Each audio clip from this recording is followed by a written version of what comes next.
Olá, meus queridos, nós estamos dando início a mais uma aula do nosso curso intensivo de teologia. Agora estaremos em vídeo e eu quero dar início à nossa aula. Agora nós vamos abordar a questão da teologia sistemática e vamos estar tratando da doutrina de Deus.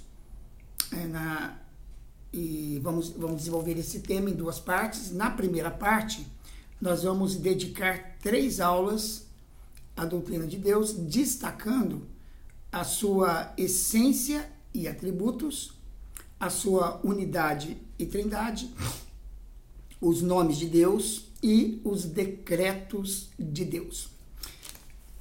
Segundo a própria Bíblia, nenhuma das aulas é dedicada a compreender a existência de Deus.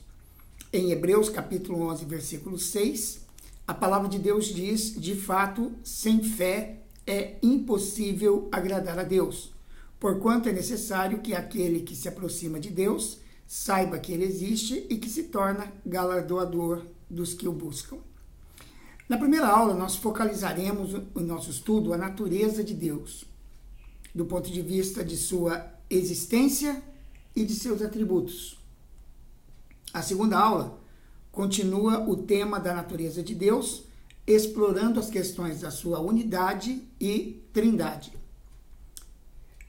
Para contrabalançar a matéria mais técnica dessa sessão, faremos uma reflexão sobre os nomes de Deus, que nos apontam vários aspectos do seu caráter. É muito interessante quando nós estudamos os nomes de Deus, porque nós vamos entendendo o caráter de Deus. A aula final será dedicada a um estudo sobre os decretos de Deus, que podem ser vistos como as regras de Deus que ele sujeitou à sua criação, fixadas com base exclusiva em sua soberania. Então, quando nós estudamos os decretos de Deus, nós vamos ter a oportunidade também de refletir sobre a soberania de Deus, ok? Não fosse o fato de que Deus tem se revelado ao homem, as opiniões acerca da natureza de Deus seriam completamente arbitrárias ou arrogantes, com certeza. Historicamente, os cristãos têm percebido que há 3 lugares onde podemos constatar a revelação de Deus. 3 lugares: na criação, na encarnação e na Bíblia, a palavra escrita de Deus. Lembre-se de que a teologia sistemática busca informações de todas as áreas e as reúne, ok? Então, esse é o trabalho da teologia sistemática, é buscar as informações e reuni-las dentro de um sistema em que essas informações possam ser compreendidas, entendidas, né, de uma maneira clara. Pois bem, falando sobre a natureza de Deus. O que é a natureza de Deus? Quando nós falamos da natureza de Deus, nós estamos falando da sua essência e atributos. Temendo dar a impressão de que Deus tem um corpo, os teólogos preferem falar da essência de Deus, em vez de tratar da sua substância. Mesmo assim, as duas palavras têm sentido bastante semelhante. Portanto, a essência de Deus refere-se à sua natureza fundamental, que é a fonte de todos os seus atributos. Ok? Tá dando para entender? Às vezes, o cristão não entende e muito menos simpatiza com algumas preocupações da teologia. A título de ajudá-lo, vamos lembrar que, na história eclesiástica, a questão da essência ou substância de Deus acabou tornando-se o ponto crucial do debate acerca da deidade de Cristo. Então, quando nós falamos sobre a essência ou substância de Deus, obrigatoriamente vamos ter que tratar sobre a deidade de Cristo. A propósito, foi Tertuliano o primeiro a ensinar que o Pai e o Filho são de uma substância ou essência. Então, lembre-se de Tertuliano. Ele foi o primeiro teólogo que desenvolveu esse estudo a respeito da essência de Deus. Como se pode perceber, subdividimos o tema desta aula em 2 partes. Ainda que todo o nosso estudo poderia ser conduzido com apoio nos atributos de Deus. Uma das razões dessa divisão é que os teólogos imaginaram que certas características de Deus são absolutas ou imanentes. E essas características de Deus, que são absolutas, elas compõem a essência de Deus. Outras características são vistas como uma manifestação de Deus em relação à sua criação. Portanto, são chamadas de relativas ou transitivas. Então, vamos observar aqui uma coisa interessante. Quando nós falamos dos atributos absolutos ou imanentes de Deus, nós estamos falando da sua essência. Isso vai tratar da espiritualidade. A Bíblia nos ensina que Deus é espírito, né? E trata da vida e personalidade de Deus. A infinitude vai falar que Deus é infinito. Então, Deus tem alta existência, Deus tem imutabilidade, Deus tem unidade. E também, como parte dos atributos absolutos ou imanentes de Deus, temos a perfeição.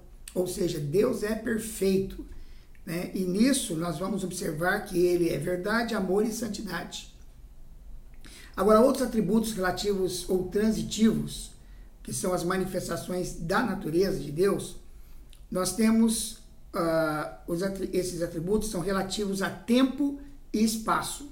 Então, a Bíblia nos ensina que Deus é a fonte da eternidade e da imensidão. São dois atributos de Deus, né? Deus é eterno, Deus é imenso.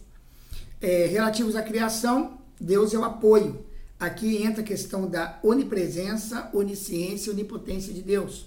E relativos aos seres morais, Deus é o fim ou o paradigma de tudo. Então, aqui nós observamos a veracidade e fidelidade de Deus, que é a verdade transitiva. Vemos também a misericórdia e bondade de Deus, que é o amor transitivo. E vemos a justiça e retidão, que é a santidade transitiva. Ok? Então nós vamos tratar agora de cada um desses atributos de Deus, né? Com relação à espiritualidade, infinitude e perfeição, isso são os atributos absolutos ou imanentes de Deus. Vamos falar também de Deus ser a fonte, Deus apoio e Deus é o fim ou paradigma de tudo. Isso tem a ver com os atributos relativos ou transitivos de Deus. Vamos falar primeiramente de espiritualidade. Hoje vamos tratar aqui da espiritualidade e nós vamos tratando de cada uma desses atributos a cada aula, né? Dentro do tempo que nós temos para compartilhar. Então, vamos comentar aqui algumas das características da essência de Deus. Espiritualidade. Usamos o termo espiritualidade para expressar que Jesus ensinou acerca da essência de Deus. Deus é espírito. Importa que seus adoradores o adorem em espírito e em verdade. João, capítulo 4, versículo 24. Esse aspecto da essência de Deus, sua espiritualidade, é fundamental para considerações posteriores acerca da imagem de Deus no ser humano. Através da afirmação de Jesus, entendemos que Deus não tem uma forma corpórea, como homem, embora às vezes a Bíblia o descreva por meio de características humanas, que é chamado de antropomorfismo. Na hora da dúvida, é importante lembrar que Deus é também descrito como tendo características animais. Por exemplo, no Salmo 91, versículo 4, cobrir-te-á com as suas penas, e sob as suas asas estarás seguro. Veja que Deus aqui é apresentado com características animais, né? Penas, asas. Ainda Moisés, por sua vez, o descreve com termos minerais. Olvidaste a rocha que te gerou, e te esqueceste do Deus que te deu ser. Deuteronômio 32, 18. A incorporeidade de Deus explica a sua proibição de qualquer tentativa de representá-lo fisicamente. Em Deuteronômio 5, 6 a 9, ele faz essa proibição. Eu sou o Senhor teu Deus que te tirei do Egito, da casa da servidão. Não terás outros deuses diante de mim. Não farás para ti imagem de escultura, nem semelhança alguma do que há em cima do céu, nem embaixo da terra, nem nas águas debaixo da terra. Não as adorarás, nem lhes darás culto, porque eu, o Senhor teu Deus, sou Deus zeloso, que visito a iniquidade dos pais nos filhos até a terceira e quarta geração daquele que me aborrece. Também em Romanos capítulo 1, versículos 21 a 23, nós vamos ver que a proibição, a desobediência a essa proibição faz parte da justificativa da ira de Deus sobre todos os homens. Porquanto, tendo conhecimento de Deus, não glorificaram como Deus, nem lhe deram graças. Antes se tornaram nulos em seus próprios raciocínios, obscurecendo-lhes o coração insensato. Inculcando-se por sábios, tornaram-se loucos e mudaram a glória do Deus incorruptível, em semelhança da imagem do homem corruptível, bem como de aves, quadrúpedes e répteis. Então, aqui nós observamos que a proibição que Deus faz de se fazer imagens dele tem a ver com a sua espiritualidade. Deus não tem um corpo, ele é incorpóreo. Então, ele não admite que se façam imagens dele, ok? Bom, na próxima aula nós vamos falar sobre vida, personalidade, infinitude, autoexistência, imutabilidade e outras características da essência de Deus, ok? Vamos ficar por aqui hoje. Um forte abraço, que Deus abençoe a sua vida, abençoe seu ministério, que as portas estejam se abrindo para que você cumpra na sua vida todo o propósito de Deus. Um grande abraço e até o nosso próximo encontro no curso intensivo de teologia. E eu quero deixar aqui uma palavra de encorajamento a você que gostou do vídeo, que você dê um like e inscreva-se no nosso canal Palavra Viva, para que nós possamos expandir esses ensinamentos e também outros que nós temos no nosso canal. Um grande abraço e até a próxima.